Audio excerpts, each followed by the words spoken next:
quando tira, dá um problema tremendo. Eu tive uma pessoa amiga que, por um problema, nem sei que tipo de problema é esse, ela tinha uma facilidade de perder as digitais. E quando ela saiu da adolescência, entrou para a juventude, foi tirar seus documentos pessoais, causou-lhe um problema muito grande. E até hoje esse problema perdura e vai levar para o resto da vida. Porque cada vez que ela tem que botar a marca da sua digital, a sua marca pessoal, ou apresentar alguma coisa que se identifique com isso, ela quase que não tem essas linhas que nós temos nos dedos, na palma da mão, em nosso ser. Ou seja, não ter uma identidade, eu posso dizer que seria provavelmente a grande crise da nossa geração. Um psicanalista no final da década de 90, pertinho já do ano 2000, ele estava fazendo uma análise daquela etapa que se concluía na humanidade, e ele dizia que para essa geração que nascia, ou seja, nossa atual geração, a maior necessidade é a necessidade de referenciais. As pessoas não têm para quem olhar, para quem imitar, para que modelo a seguir. E isso nos remete à necessidade de uma identidade. E hoje quero dividir com os irmãos essa passagem sobre a referência desse tema, a sua identidade com Deus. O texto que nós acabamos de analisar nos mostra que a vida cristã, ela está inserida em vários contrastes. E o texto está nos mostrando exatamente essas polaridades da vida. Muitas vezes polaridades que nos angustiam, mas são polaridades das quais Deus quer usar para consolidar a identidade de Cristo na vida de cada um de nós. A passagem do verso 6, estamos em 2 Coríntios, capítulo 4, verso 6, creio que temos ali, né? Temos. Vamos ler naquela tradução ali juntos? Digamos, porque Deus, que disse, resplandecerá a luz, Ele mesmo resplandeceu em nossos corações, para a iluminação do conhecimento da glória de Deus na face de Cristo. Você vê que o conjunto do capítulo 4 está falando dessas polaridades também. Menciona que de trevas resplandece luz. De trevas resplandece luz. Quais são os contrastes citados no texto lido inicialmente, de 2 Coríntios capítulo 4, versos 16, 17 e 18. A primeira citação está no verso 16. Mauro vai nos apontar, é a polaridade de morrer e viver. Morrer e viver. Diz o texto, está escrito ali, por isso não desfalecemos, mas ainda que o nosso homem exterior se esteja consumindo, o interior contudo se renova de dia em dia. Dá-nos a ideia de alguma coisa que está partindo para alguma coisa que está chegando. A ideia de morrer conjuntamente com a ideia de viver. Geralmente, irmãos, diante dos problemas, nós ficamos naturalmente abatidos e de abatidos nos tornamos tendenciosamente derrotados, quando na verdade as experiências duras e amargas da vida, elas são produções de Deus ou permissões de Deus para o nosso fortalecimento. No nosso grupo de estudo aqui de manhã, dos novos membros, nós estamos estudando um material que está falando sobre como Deus nos prepara para sermos usados na igreja. E no material que futuramente a igreja toda estudará, nós conheceremos a sigla MOLD, que vem do inglês para o português, falando como Deus quer moldar a nossa vida. E na verdade, irmãos, Ele está moldando ao longo do nosso viver a nossa vida. Nós tivemos alguns minutos para compartilhar experiências dolorosas. E nós ouvimos algumas coisas assim, muito íntimas de quem compartilhou situações que aparentemente você olharia e diria, olha, isso aí Deus esqueceu nessa fase da vida dessa pessoa e isso foi uma maldição. Mas na verdade, irmãos, Deus estava trabalhando naquelas histórias, naqueles flashes da vida, naquelas situações da vida, para produzir alguma coisa muito poderosa na sua vida. Quantas vezes nós olhamos para esses hiatos, aparentes hiatos, vácuos de Deus na nossa vida e julgamos que são como de esquecimento de Deus. Mas Deus está nos falando que são obras ou permissões de Deus para moldar a nossa vida. E é por isso que ele diz: por isso não desfalecemos, mas ainda que o nosso homem exterior esteja sendo consumido, o interior, contudo, se renova de dia em dia. Na década de 50, século passado, os cristãos da China viveram uma grande perseguição. Mao Tse-tung se levantou com a bandeira do comunismo e decidiu, em 10 anos, acabar com o cristianismo na China.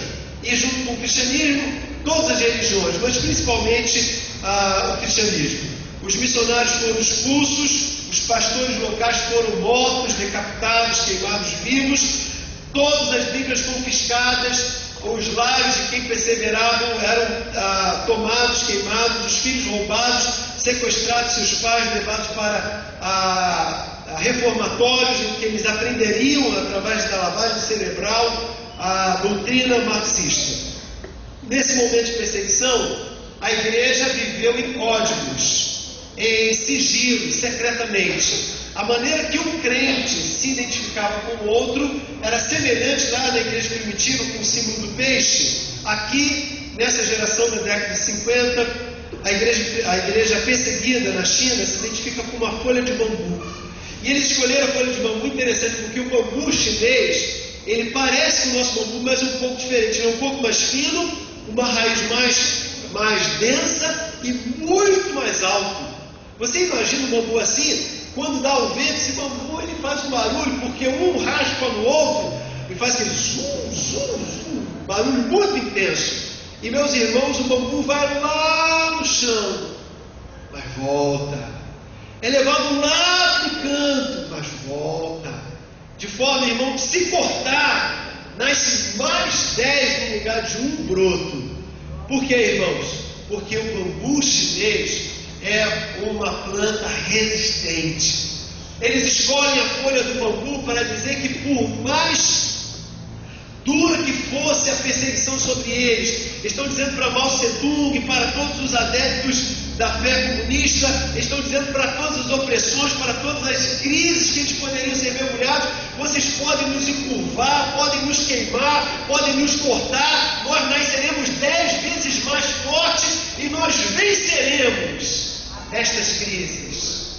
Meus irmãos, se eu pudesse, eu teria uma folha de bambu para dar a cada um dos irmãos, e nós colocarmos esse ramo ou essa folha de bambu nas nossas páginas da Bíblia, de forma que quando nós abríssemos e olhássemos aquela folha, lembraríamos da mensagem que Deus está trazendo a cada um de nós.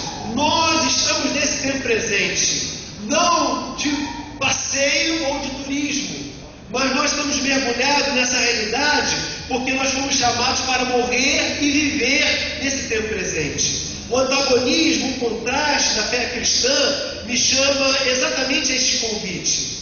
Eu vivo para morrer e morrendo para viver verdadeiramente em Deus. Eu vivo para morrer para a minha própria vontade, para a minha existência, para esse tempo, para que quanto mais morrendo para mim mesmo, eu nasça cada vez mais para Deus, porque é nascendo cada vez mais para Deus que eu viverei cada vez mais perto de Deus. Até o dia, irmãos, em que eu viverei plenamente na presença dEle. Veja a mensagem desses versículos que vão corroborar com essa verdade. Vamos ler juntos, irmãos? Ainda um pouco, e o mundo não me verá mais, mas vós vivereis, porque eu vivo, e vós vivereis. Jesus está partindo, está já subindo no Calvário, e ele diz isso. Outra passagem, a segunda, são 4. Já estou, vamos juntos? Já estou glorificado com Cristo. E vivo não mais eu, mas Cristo vive em mim.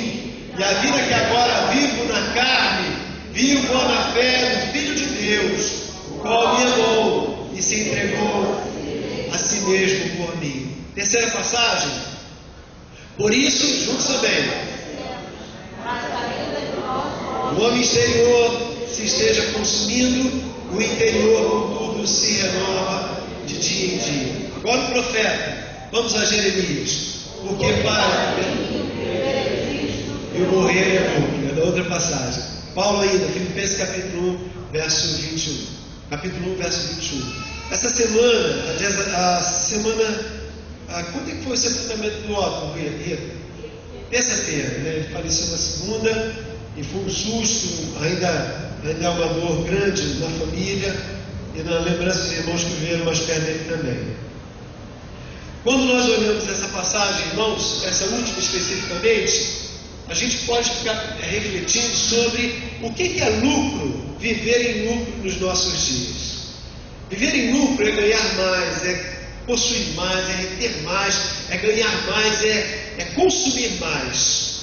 Na verdade, a Bíblia chama que eu me disponha cada vez mais, porque para mim o viver é Cristo e o morrer, esse sim será o nosso grande lucro. Ele me chamou, irmão, chamou você para viver o contraste entre morrer e viver, viver e morrer. Por isso, quando nós olhamos para a história da nossa vida, os momentos de maior agrura ou maior dificuldade, a gente não deve se contentar com um mero lamento, mas do lamento produzir força no nosso coração, na nossa vida, na nossa alma, uma tenacidade espiritual, ao ponto de compararmos com um bambu. A força do bambu não está na sua altura ou na sua largura, mas está na sua raiz. A sua raiz é Cristo. A sua raiz é o leão de Judá.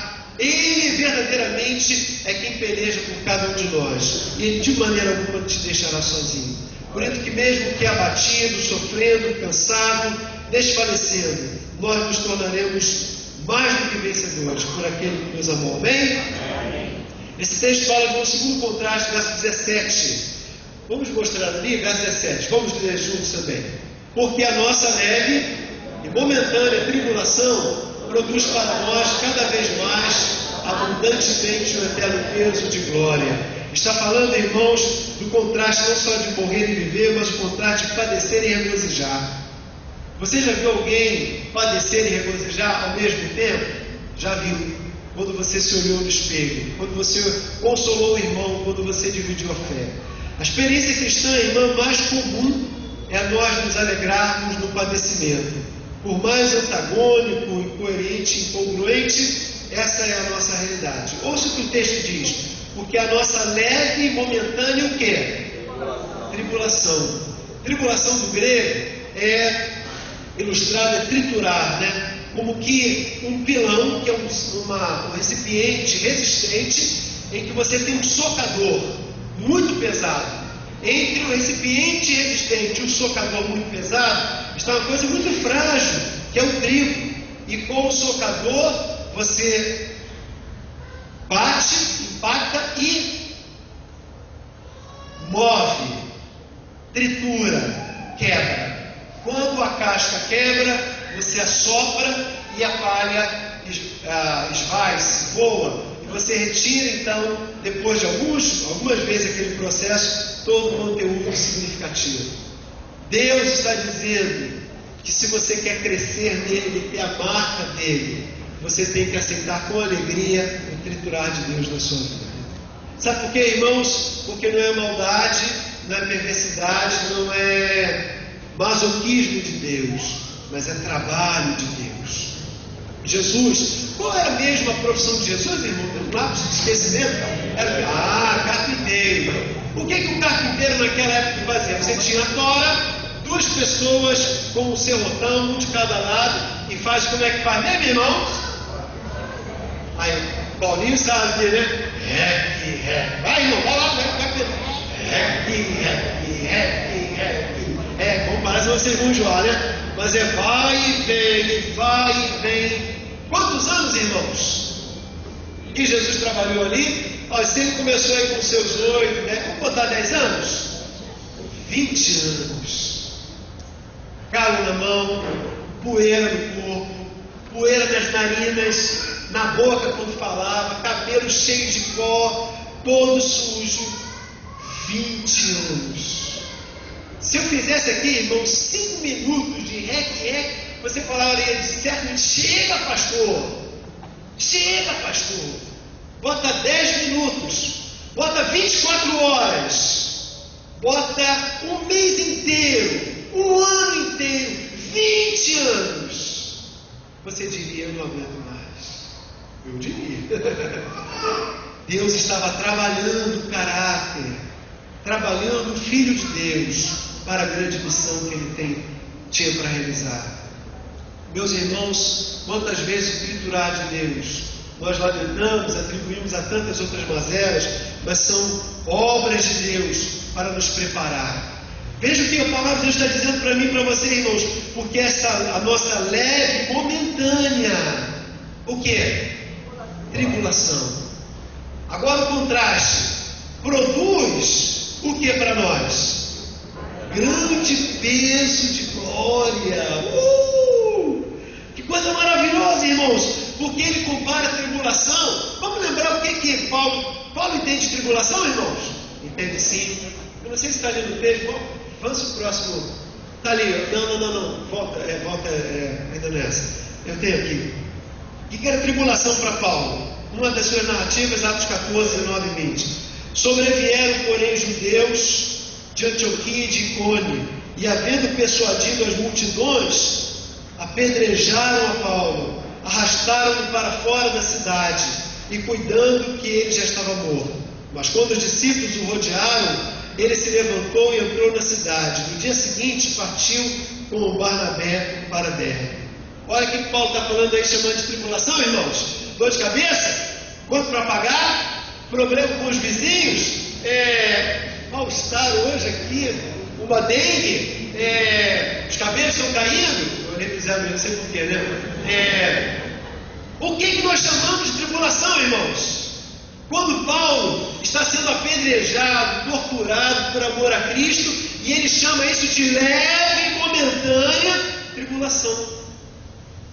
Meus irmãos, se você ler o boletim que o Jefferson citou, o Miguel Zuber está citando de um crente, líder da igreja da Palestina, que se atrasou para o culto. O que se atrasou, os irmãos estranharam. Da metade para o final ele chegou, sua roupa rasgada, manchada de sangue, sua boca sangrando, todo cheio de hematomas. Quando conseguiram acalmar, ele disse que ele foi interceptado por 8 homens que o identificaram como cristão e o maltrataram. E quando já consolados, os irmãos já tinham silenciado, ele confidenciou ao pastor Miguel Zuber que ele não só foi maltratado fisicamente, mas como sexualmente também, pelos 8 homens.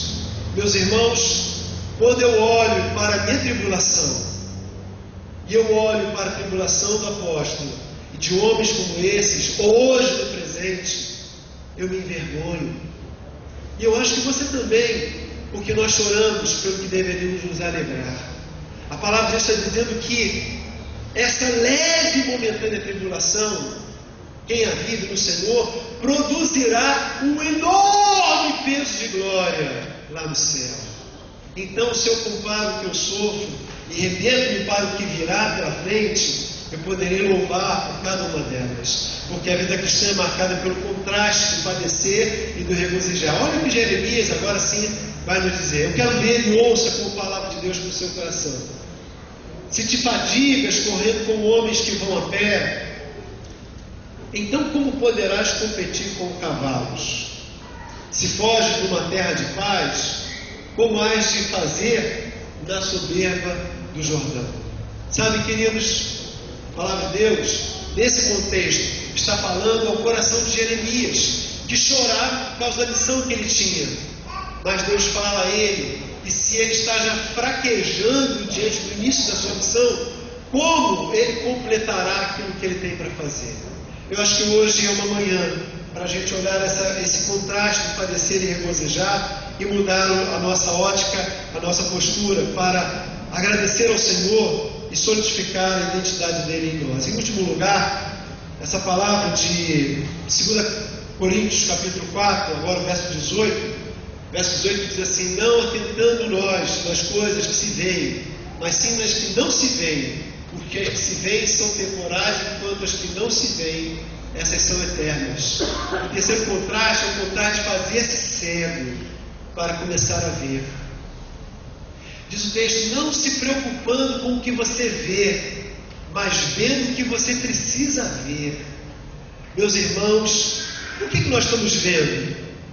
Nós estamos vendo, irmãos, as oportunidades de um novo cartão de crédito para comprarmos mais.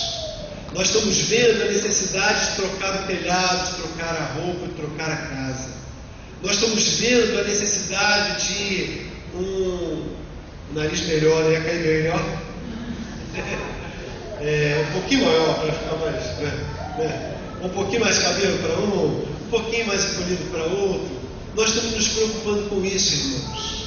Nós estamos nos preocupando com o que nós vamos pagar e como vamos pagar a nova dívida que já planejamos no nosso coração, arquitetando sem ninguém saber, para nós possuirmos mais. Paulo está dizendo que eu devo ficar sério para isso, não olhando, não atentando nós nas coisas que se veem, mas sim nas que não se veem, porque as que não se veem são, as que se veem são temporais, enquanto as que não se veem são eternas. Olhe, irmãos, fique sério para as coisas da tentação, da sua fraqueza, daquilo que você sabe que não consegue resistir. Não se aproxime delas, fuja delas, resista-as, combata-as, fugindo delas. Pelo contrário, comece a olhar aquelas que você não tem olhado, mas que você precisa olhar. Olhe para a palavra de Deus, olhe para os exemplos bíblicos, olhe para a disciplina da vida cristã, a disciplina de ler a palavra todo dia, de frequentar a igreja, de estudar a palavra, de amar a palavra, de diariamente testemunhar da sua fé, de se apegar à comunhão dos irmãos, de consolar para ser consolado, de dividir os seus bens, de dar com alegria, de ofertar, de dizimar, de viver a fé. A disciplina da vida cristã, irmãos, não faz no ato de domingo de manhã ou à noite, mas se faz durante a semana resistente e perseverantemente. Se eu olhar para as coisas que devem ter o meu foco, sem sombra de dúvidas, isso acontecerá em mim. E como fazer isso? Fazer-se cego para as tentações, para as fraquezas, para o consumo, e pedir a Deus mais fé para visualizar o que o divino pede que você faça, sua plena vontade na sua vida e a ampliação da sua fé. Meus irmãos, eu quero convidar, terminando essa reflexão, convidar que você olhe para o seu dedão, seu polegar. Dá uma olhadinha aí. Olha aí, Fábio. Dedão bonito, né, que você tem. Se você tivesse uma tinta e carimbasse, apareceria a marca que você tem de você. Agora, hipoteticamente e de forma figurada, pegue a marca que você tem no seu coração e coloque sobre a Bíblia para você observar qual é a sua marca. Essa Bíblia está convidando que você tenha a marca de quem morre para viver, quem padece para se alegrar e quem fica cego para ver. Que Deus coloque isso no meu coração, como seu pastor, coloque isso no seu coração também, para que nós tenhamos a marca de Cristo. Amém? Senhor, nós queremos receber a Tua palavra com a mente aberta, com o coração aberto.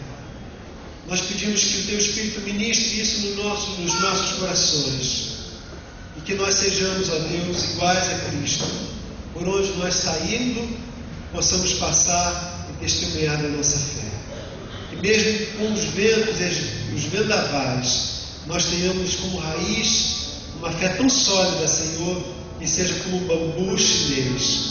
Que nós também morramos para viver, padeçamos para regozijarmos e venhamos a perder a vista para ver o que precisamos passar a ver, de hoje em diante e para todo sempre.